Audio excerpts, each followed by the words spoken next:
In late 1963, film producer Hal Wallace sits down to a private screening of one of his #1 client's newest movies, Viva Las Vegas.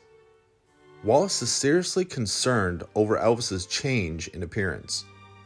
While watching the movie, Wallace feels like Elvis no longer has a lean, handsome, rugged look, and that he is more soft, fat, and jowly, and his hair does not have that natural look it used to have. It looks more like a bad wig or a helmet, it doesn't move, and it's too black.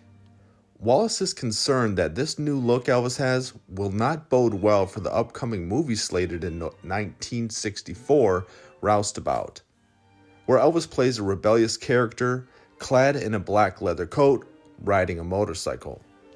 In this newfound perplexity, Wallace sends a letter to Parker urging him to speak to his boy and tell him his concerns over his appearance and that this could be very detrimental to him, Parker, and Elvis. He wants to make sure that Elvis will be in shape to play this hard-hitting character.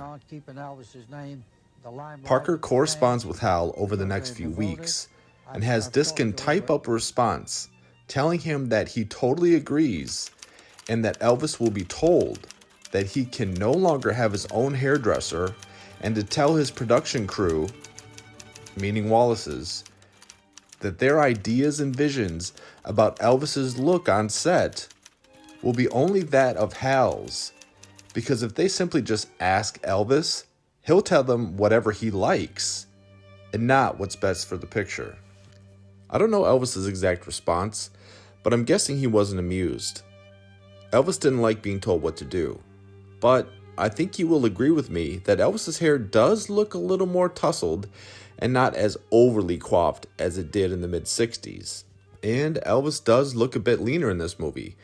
An interesting fact is that in April, during the filming of this movie, Elvis hired Larry Geller to be his hairdresser, which started a long friendship, which was eventually ended by the Colonel.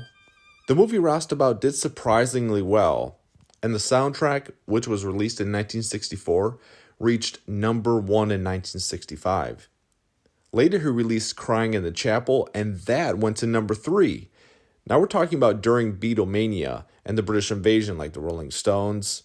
Maybe the movie played a part in that, or maybe it was just right timing, but I'm surprised at Roustabout, to be honest with you. A fun fact about this movie, Elvis gets a cut over his left eye, which requires 9 stitches because he insisted on doing his own stunt, where Elvis fell off his motorcycle and had an injury. Parker would use some interesting tricks to make sure that his boy was in shape before a movie. He would send off some assistants or secretaries to go up and say hi to Elvis, put their arm around Elvis, and just to kind of feel his love handles a bit to see how much weight he's actually holding on to. When Elvis found out about this stuff, when he realized what was going on, he was very irritated. Now, to play devil's advocate, I do agree with Wallace a bit. Elvis' hair did kind of look a little helmety. Not so much in Viva Las Vegas, more in like Girl Happy and those type of things. But as far as the leanness, Elvis looks great.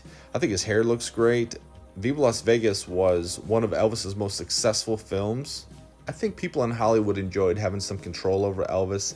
Elvis was a yes sir, no ma'am type of guy, and listened to what the authority figures told him to do, even though it really gnawed at him.